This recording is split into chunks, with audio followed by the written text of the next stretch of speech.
பைக்கால் அப்படி விழுற மாதிரி டப்புன்னு பிரேக் அடிச்சு நின்றாங்க. பஸ் வந்துட்டு இந்த ரூட்டால போகாது. அவ்வளோ சரிஞ்சிருக்கு ஜோ. இங்கே பாரு, இவ்வளோ தூரத்துக்கு இந்த கல்லெல்லாம் உருண்டு வந்திருக்கு. 3000க்கு கூட கொடுக்கலாத 10,000க்கு கூட தரவே மாட்டேன் வந்துச்சு. ரோட்டெல்லாம் முடிஞ்சிருக்கு. இதில் மரக்கட்டை பாலம் தான் போட்டிருக்கீங்க. பெரியான ஆழம். இங்கே அந்த பக்கமெல்லாம் நல்ல மழை பெஞ்சு கொண்டு இருக்குது. ஒரு அங்கிள் சொன்னார், சில இடங்கள்ல இந்த புலி சிறுத்தை அந்த மாதிரியான சவால் மேல சவால். உண்மையிலே இதை எப்படி விவரிக்கிறேன்னு தெரியல. இந்த பகுதி இருக்குல்ல, அதுல பாருங்க மண் எல்லாமே சரிஞ்சு விழுந்திருக்கு. இந்த டித்வா புயல்ல அப்படியே மண் வந்து சரிஞ்ச இடம். அப்படி என்னை சொல்லித்தான் அனுப்பினவ. ஹாய் ஹலோ வணக்கம் மக்களே, welcome back to my channel Gajan vlogs. இன்றைக்கு நாங்கள் இலங்கையில் இருக்கிறோம். குறிப்பா இலங்கையில கண்டியில இருந்து நாங்கள் நுவரெலியாவுக்கு பயணம் செய்து கொண்டிருக்கிறோம். ஸோ போற வழியில இருக்கிற விஷயங்களை அப்படியே உங்களுக்கு காட்டி கொண்டு போறேன். இந்த ரூட் வந்துட்டு கொஞ்சம் அழகாவே இருக்கு. சாதாரணமா பஸ் வந்துட்டு இந்த ரூட்டால போகாது. பஸ் வந்து கம்பல போய் புசல்லாவை போய் அப்படியே தான் நுவரெலியாவுக்கு போகும். நாங்கள் இட ரூட்டால போறோம். ஸோ போறது வந்து பாத்தீங்கன்னா நானும் ஜோவும் தான் போறோம். ஸோ அந்த இடத்துல பைக் இருக்கு, டியோ பைக்ல போறோம். இந்த பக்கம் பாத்தீங்கன்னா தெரியும், அந்த பக்கமெல்லாம் நல்ல மழை பெஞ்சு கொண்டு இருக்குது.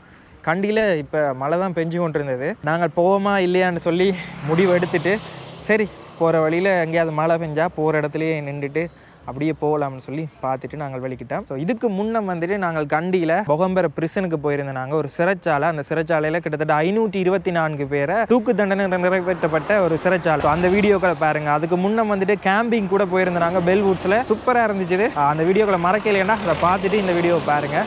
சரி, இதுலேருந்து நாங்கள் அப்படியே எங்களோட பயணத்தை மேற்கொள்ளுவோம். நாங்கள் போகிறது வந்து பார்த்தீங்கன்னா டியோ பைக்கில் தான் 2 பேர்ட்ட பேக்கையுமே வந்துட்டு இதில் வச்சுட்டு அப்படியே வெளிக்கிட்டோம். இந்த ரூட்டுக்கு என்ன பேர் ப்ரோ சொல்கிறது? இது வந்து ப்ரோ ரிக்கில கஸ்கடை. மந்தாராம்னு சொல்லுவாங்க. அதெல்லாம் இந்த பக்கத்தால் தான் இருக்குது. ஓகே, அந்த ரூட்டால் தான் போகிறோம். அந்த பக்கம் நல்ல மழை பெய்யுது. உங்களுக்கு கேமராக்கு அவ்வளோ தெரியாது. அப்படியே நாங்கள் போகிற ரூட்டை காட்டுறேன் பாருங்கள். ரிக்கில கஸ்கடை அந்த ரூட்டால் தான் போகுது. கிட்டத்தட்ட 64 கிலோமீட்டர் தான் காட்டுது பைக்கில் போகிறதா இருந்தால். மக்களே, இப்போ தான் போவோம்னு சொல்லி வெளிக்கிட்டு இன்ட்ரோவெல்லாம் எடுத்துகிட்டு போய் கொண்டிருக்கே மழை இங்கே ஆரம்பிச்சிட்டு. அந்த பக்கம் மழை பெய்யுது ஃபுல்லாக. நாங்கள் அந்த சைட் தான் போக வேணும்.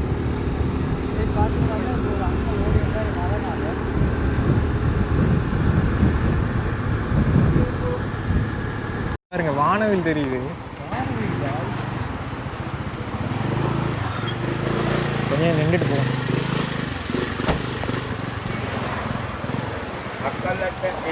இப்போ தான் பயணமே ஆரம்பிச்சிருக்கிறோம். அதுக்குள்ளே சவால் மேலே சவால்.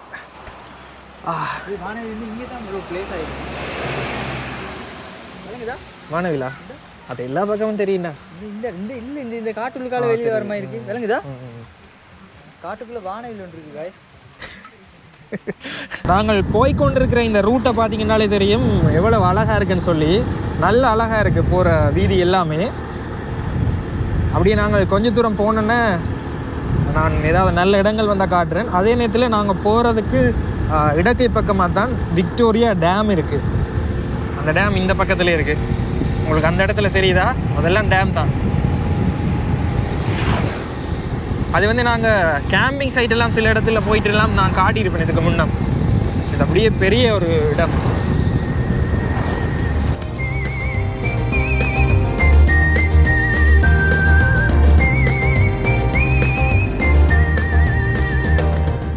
அதுலேருந்து ஒரு கொஞ்சம் தூரம் தான் தள்ளி வந்த நாங்கள். ஒரு 1 கிலோமீட்டர் கூட வராது. இந்தியாவில் வந்தோன்னா பாருங்கள், சுத்தமாக மழையே இல்லை. அந்த மழையை நம்பி நாங்கள் நின்றுருந்தோம்டா இன்றைக்கு கண்டிலேயே நின்றுருப்போம். இந்தியாவில் சுத்தமாக இல்லை. இப்போ லைட்டாக பெய்ய வெளிக்கிடுது இந்த பக்கம். அங்கே பாருங்கள், அந்த மலையின் உச்சியில் ஃபுல்லாக வெயில் நாடிக்குது. இங்கே பாருங்கள் மக்களே, அப்படியே கொண்டை ஊசி வளைவுன்னு சொல்லியிருந்தானே தமிழில், ஹேப்பின் பென்ஸ், அது அப்படியே வர வலிக்கிட்டது. அப்படியே நாங்கள் கீழே இறங்கி போய்கொண்டிருக்கிறோம். அங்கே பாருங்கள் அந்த பாதைகள் எப்படி இருக்குன்னு சொல்லி. நல்லா இருக்குது. பைக் ட்ரிப்பெல்லாம் கேனகாலம் வந்து இந்த கேம்பஸில் படிக்க ஃப்ரெண்ட்ஸோடு வாரது வந்தது தான். அதுக்கு பிறகு பெருசாக சான்ஸே இல்லை. எப்படி இருட்டுறதுக்குள்ளே நாங்கள் போயிடுவோம் நுவரெலியாவுக்கு. நாங்கள் அப்படியே ரிக்கில கஸ்கடைன்னு சொல்லி அதில் ஒரு இடம் சொல்லியிருப்போம் தானே, அந்த டவுன் எல்லாம் தாண்டி போய்கொண்டிருக்கிறேன்.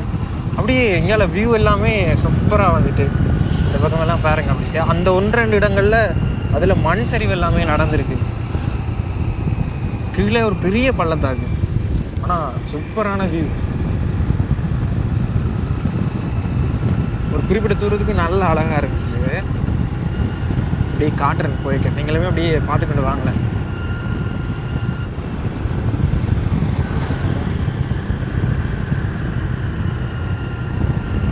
பாருங்க மேலையெல்லாம் அந்த பக்கம் மலையெல்லாம் சும்மா அருமையாக இருக்கு. இந்த பக்கம் பாருங்க என்ன இந்த பகுதிகள் எல்லாம் மழை பெய்கிற நேரங்களில் இந்த மாதிரி மண் எல்லாமே இடறி விழுந்துடும். நாங்கள் வடகிழக்கு இந்தியா போயிருப்போம் தானே, இந்த மிசோரத்துக்கெல்லாம் போனாங்க. அங்கெல்லாம் ஒவ்வொரு வருஷமே அதே மாதிரி நடக்கும். வடகிழக்கு இந்தியா விடுங்க, எங்கட நாட்டிலே இந்த எத்தனை தடவை இந்த கடைசியாக கூட பார்த்துருப்பீங்க எவ்வளோ பேர் இந்த வீடுகள், எவ்வளோ பேர் இந்த உயிர்கள் எல்லாமே வழி எடுத்துட்டு. ஸோ எவ்வளோ தான் அழகாக இருந்தாலும் இந்த இடங்களில் மக்கள் வந்துட்டு மழை காலங்களில் சரியாக துன்பப்படுத்தினோம். இப்படி நாங்கள் சும்மா போய் கொண்டிருந்தோம் இருந்தால் அப்படியே மண்ணெல்லாம் இடறி விழுந்தால் ஜோதிச்சு பாருங்கள் நிலைமையை. இந்த வீதிகள் தடப்பட்டுரும், அந்த கிராமத்துக்கான தொடர்புகள் எல்லாமே இல்லாமல் போயிடும். ஸோ அந்த மாதிரியான விஷயங்கள் எல்லாமே நடக்கும். சும்மா கற்பனை பண்ணி பாருங்கள், நீங்கள் மழை காலத்தில் இப்படி போய்கொண்டிருக்கீங்க, அந்த மலையிலேருந்து கல்லுகளோ மண்ணோ உங்களுக்கு மேலே விழுந்தால் நிலைமையை ஜோதிச்சு பாருங்கள். ஸோ அது இந்த பகுதிகளில் அடிக்கடியே நடக்கும். அங்கே பாருங்கள், உங்களுக்கு தெரியுதான்னு தெரியலை, அந்த பகுதி இருக்குல்ல அதில் பாருங்கள் மண் எல்லாமே சரிஞ்சு விழுந்திருக்கு. அதெல்லாம் அந்த இடம் பச்சை பசையிலண்டு இல்லாமல் செம்மஞ்சள் நிறத்தில் இருக்குது. அப்படியே நாங்கள் போகிற வழியில் எந்த இடமண்டே தெரியலை, சின்ன ஒரு பிரேக் எடுத்துருக்குறோம். அதாவது போட்டில் இருக்குமென்னு பார்த்தா போட்லேயுமே தெரியலை, ஃபுல்லாக சிங்களத்தில் எடுத்துருக்கு. டீயை குடிச்சிட்டு அப்படியே வலிக்கிடுவோம். சின்ன மிதிவடி அந்த மாதிரி இருக்குது. டீ தான் எடுத்துருக்கேன், ஃப்ரெண்டு டீ எடுத்துகிட்டு குடிச்சிட்டு அப்படியே வெளிக்கிடுவோம். இதில் நாங்கள் டீ கடையில் கல்பனிஸ்ன்னு சொல்லி ஒன்று தந்தவன், கிட்டத்தட்ட வாய்ப்பன் மாதிரி இருக்குது, கொஞ்சம் கடிக்க ரஃபாக இருக்குது, நான் அவ்வளோ டேஸ்ட்டாக இல்லை. மக்களே இப்போ நேரம் பார்த்தீங்கன்னா 6:34 ஆகிட்டு நல்லா இருட்டிட்டுது. நாங்கள் டீயை குடிச்சிட்டு அதில் கொஞ்ச நேரம் ரெஸ்ட் எடுத்துகிட்டு திரும்ப எங்களோட பயணத்தை ஆரம்பிச்சிட்டோம். 37 கிலோமீட்டர் காட்டுது. இந்த பகுதியால் பெருசாக யாருமே போகிறது குறைவு. ஸோ பைக்காக இருந்தால் இந்த ரூட்டால் காட்டுனா இது வெறும் 37 கிலோமீட்டர் தான். இன்னும் அந்த பக்கமெல்லாம் நதி ஓடி இருக்கு போல், வறண்டு போய் இருக்குது ஃபுல்லாக. வெள்ளத்தில் வந்தது, வெள்ளம் இதால் வந்திருக்கா? ஓ ரைட் ரைட் ரைட். அப்போ இதில் நார்மலாகவே நதி ஓடலை. மக்களே நாங்கள் அப்படியே அதில் டீ எல்லாம் குடிச்சிட்டு கொஞ்சம் தூரம் மரம் வரைக்கும் நீங்கள் பார்த்துருப்பீங்க. அதுக்கு பிறகு இந்த ரூட்டில் நான் இது வரைக்குமே போனதில்லை. இப்போ ஜோகிட்ட கேட்டினா ஜோ இதால் அடிக்கடி முதல் போய் வந்திருக்கான். அப்போ இடையே ஒரு ஐயாட்ட கேட்டினாங்க, கேட்க இன்னொரு ரூட் இருந்தது அதில். அந்த ரூட் வந்துட்டு மேலே போய் போகும், அது வந்துட்டு பைக் வந்து போகுமா, ஆனால் சரியான ரோட் சரியில்லை அப்படி இப்படின்லாம் சொன்னவர். இப்போ நாங்கள் போகிற ரூட் வந்து பார்த்திங்கன்னா மந்தாரம் நுவரன்னு சொல்லி அந்த இடம் நல்ல அழகான இடம். பகல் நேரங்களில் வந்தீங்கன்னா அந்த பேரே பார்த்தீங்கன்னா மந்தார நுவரன்றதான் அந்த இடம். ஸோ அதால் போயிட்டு அப்படியே நேராக போனோம்னா நுவரையிலேயே போகலாம்னு சொன்னவர். ஸோ அப்படியே நாங்கள் வந்து கொண்டிருக்க திடீரென்று பார்த்தா இதில் பைக்கால் அப்படி விழுகிற மாதிரி டப்புன்னு பிரேக் அடித்து நின்றுறாங்க. இதில் பைக் அப்படியே விட்டுட்டு இப்படி பார்க்குறேன் பாருங்க. இந்த பக்கமாக சின்னனா ஒரு நதி ஒன்று வருது, அதில் தெரியுதா? அப்படியே வந்து இதால் அப்படி ரோட்டெல்லாம் முடிஞ்சிருக்கு. இதில் மரக்கட்டை பாலம் தான் போட்டிருக்கணும், சரியான ஆழம். இங்கே அப்படியே எஞ்சால தண்ணி ஓடுது. இந்த வழியால் தான் இந்த இப்போ போகிறோம். கும்மிருட்டாயிட்டு மெயின் ரோட்டால் போனால் கூட யாராவது வந்தால் உதவிக்கு அதெல்லாம் இருக்குது. இதில் யாருமே இல்லை. சரி அப்படி நாங்கள் வெளிக்கிடுவோம். இதில் ஃபுல்லாக பார்த்தீங்கன்னாலே பைன்ஸ் மரங்கள் தான் இருக்குது மேலே ஃபுல்லாக. நாங்கள் மட்டும்தான் போய்கொண்டே இருக்கிறோம். அந்த பக்கங்களில் வீடுகள் ஒன்று ரெண்டு தெரியுது, ஆனால் அது பள்ளத்தாக்கு கழிஞ்ச அங்கால கும்மிருட்டு. சொன்னார் சிறுத்தைலாம் இந்த பக்கத்தில் நடமாட்டம் போடுன்ற மாதிரி ஜோ சொல்கிறான். நாங்கள் நேற்று கேம்பிங் சைட்டுக்கு போனாங்க தானே, பெல்வுட்ஸுக்கு. பெல்வுட்ஸுக்கு போயிட்டு வரைக்குள்ள ஒரு அங்கிள் சொன்னார் சில இடங்களில் இந்த புலி சிறுத்தை அந்த மாதிரியான காட்டு விலங்குகள் எல்லாம் இருக்குமென்னு சொல்லி. ஆனால் ரோட் இருக்குது, அதனால் பயப்பட தேவையில்லை. ஆனால் நுவரெலியாக்குடா ஜோ, நான் எத்தனையோ வாட்டி போயிருக்கேன். உன்னோட போகிறதானா மறக்க முடியாத எக்ஸ்பீரியன்ஸாக வரப்போகுது, அது மட்டும் எனக்கு தெரியுது. நைட் ரைட் போய்கொண்டிருக்கிற மக்களே இங்கே பாருங்கள். நாங்கள் அந்த மெயின் ரோட்டால் போயிருந்தேன், சிக்கலே இல்லை. ரோட்டெல்லாம் மோசம். ரோட் மோசம்ன்றதை விட இந்த வீதியில் யாருமே வரையில. இதில் பச்சை புல் தெரியுது தானே, அந்த புல்லுக்கு அங்கால பள்ளம். உங்களுக்கு வீடியோவில் தெரியலை, இங்கே பாருங்கள். இந்த அந்த இடமெல்லாம் பள்ளம். இன்றைக்கி ஃபுல்லாக அட்வென்ச்சர் ட்ரிப். இங்கே பாருங்கள் மக்களே, அந்த பக்கம் ஃபுல்லாக பள்ளம். உங்களுக்கு அது எப்படி காட்டுறேன்னு தெரியல. இந்த பக்கம் காட்டுனா இருட்டாக இருக்குது. அப்படியே விழுந்து காட்டினா சரி. நீ விட போகிற போலாம் இருக்கு இன்றைக்கி. இங்கே பாருங்க, செம்மையாக இருக்கு. இங்கே பாருங்க, ரோட் இருக்குடா, ஆனால் மண் மறைச்சிருக்கு. 40 கிலோமீட்டர் ஆகிட்டு மக்களே. நாங்கள் இந்த ரூட்டால் வந்து இப்போ 40 கிலோமீட்டர் போகணும். அங்கே பாருங்க, இந்த இடத்துல ஒரு சின்ன மண்பட்டி இருக்குது தானே, அதுக்கு அங்கால பள்ளம். இஞ்சால வேறு வேறு ரோட் கொஞ்சம் பெருசாகுது, 1-2 வீடுகளும் பார்க்கக்கூடிய மாதிரி இருக்குது. அதால் ஓகே. புஷ்பா படத்தில் வெட்டின மரக்கட்டையெல்லாம் இருக்குது இங்கே பாருங்க. கடைசியாக ஒரு டவுன் இருந்த சின்ன ஒரு கிராமம், அதில் 2 போலீஸ்காரர்கிட்ட நாங்கள் வழி கேட்டுனாங்க. அப்போ சொன்னவன், நீங்கள் இந்த வழியாக நேராக போங்க, போனோன்னா ஒரு மண் திட்டு வரும், அந்த திட்டில் பின்னால் இருக்கிறாள் ரங்குங்கன்னு சொல்லி. இங்கே பாருங்க, பைக் அந்த இடத்துல இப்படி விட்டால் பின்னாடி சறுக்கிட்டு போயிடும். சறுக்கு தானே அந்த இடத்துல பாருங்க. இது வந்து டித்வா புயலில் அப்படியே மண் வந்து சரிஞ்ச இடமா, அப்படியே என்கிட்ட சொல்லித்தான் அனுப்பினவ.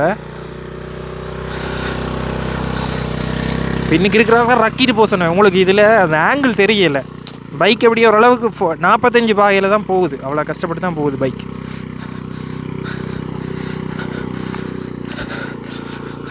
நல்ல அட்வென்ச்சராக இருக்குது இந்த பயணம். அப்பா இங்கே பாருங்க, இதால் அப்படியே மேலேருந்து எல்லாமே விழுந்துருந்துதான். விரைக பார்த்தினாங்க பெரிய பெரிய பாறைகள். இங்கே பாருங்க, இந்த பாறைகள் எல்லாமே உருண்டு விழுந்துருந்தது. அந்த கிராமத்தை கடந்து தான் வந்து நாங்கள் அங்கே தான் சொல்லிவிட்டவ. அவ்வளோ சரிஞ்சிருக்கு ஜோ. இங்கே பாரு, இவ்வளோ தூரத்துக்கு இந்த கல்லெல்லாம் உருண்டு வந்திருக்கு. ஓகே, நாங்கள் இப்போ அப்படியே போய்க்கொண்டிருக்கிறோம். இடையே ஒரே ஒரு வாகனத்தில் ஒரு அண்ணா வந்தவர், அவர்கிட்ட மறித்து கேட்டுனாங்க. போகிற ரூட் எல்லாமே சரி, அப்படியே போய்க்கொண்டிருங்க. ஒரு கொஞ்சம் தூரம் போனோன்னே மேலே போனோன்னே ஏதோ ஒரு போலீஸ் இது வருமோ, அதால் அப்படியே மேலே போனால் சரின்ற மாதிரி ஏதோ சிங்களத்தில் சொன்னவர். அப்படியே போய்க்கொண்டிருக்கிறோம். அப்படியே காட்டுறேன் பாருங்க, எங்கேயாவது வாகனம் வருதா இல்லை ஆள் நடமாட்டங்கள் வருதான்னு சொல்லி. சின்ன சின்ன ஊர்கள் இடையே வந்தது. ஒரு டீ ஃபேக்ட்ரி ஒன்றையும் கடந்து வந்தாங்க. சரியான குளிர். இங்கே பாருங்கள், அப்படியே காட்டுறேன் உங்களுக்கு, நீங்களுமே அப்படியே பார்த்து கொண்டே வாங்க.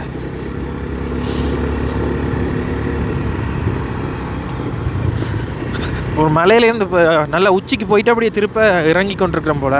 இறங்குறோம் அப்படி தான் போய்கொண்டு இருக்கு. என்ன விஷயம்னா, ஒரு பக்கம் மழை பெய்யுது, இடி மின்னல் எல்லாம் பார்க்கக்கூடிய மாதிரி இருந்தது. அப்படியே நாங்கள் மேலே ஒரு உயரமான ரோட்டில் போகிறோம். நுவரெலியா கிட்ட வர ஒரு சின்ன ஒரு ஊர் வந்தது, அதில் நிப்பாட்டி இருக்கிறோம். சரியான கிளியர். அப்போ ஜக்கெட்டை போடுவோம்னு சொல்லி. இது வந்து டெக்கத்லோனில் இருக்குது. ஜக்கெட் நாளைக்கு காட்டுறேன், நாளே அவ்வளோ பாருங்கள் அடுத்த வீடியோவில். இது வந்து சின்னனா அப்படி கம்பேக்டாக வைக்கலாம். ஃபுல்லாக திறந்தா ஜக்கெட். இதில் சில ஜக்கெட் இருக்குது -டிகிரியில் எல்லாம் தாங்க. அப்படியே ஜக்கெட்டை போட்ட பிறகு அப்படியே போய்கொண்டிருக்கோம். எந்த ரூட்டுன்னு தான் தெரியலை, ஏதோ ஒரு மாதிரி போய்கொண்டிருக்கோம். ஆனால் இங்கே நுவரெலியா வந்தோன்னா சரியாக குளிருது. கரெக்டாக ஜோ வர கஜன் ஓட்டுறா கஜன் பண்ணி தந்துட்டான். அப்படியே போய்கொண்டிருக்கோம். முன்னுக்கு ஏதோ வேலை போலண்ணா.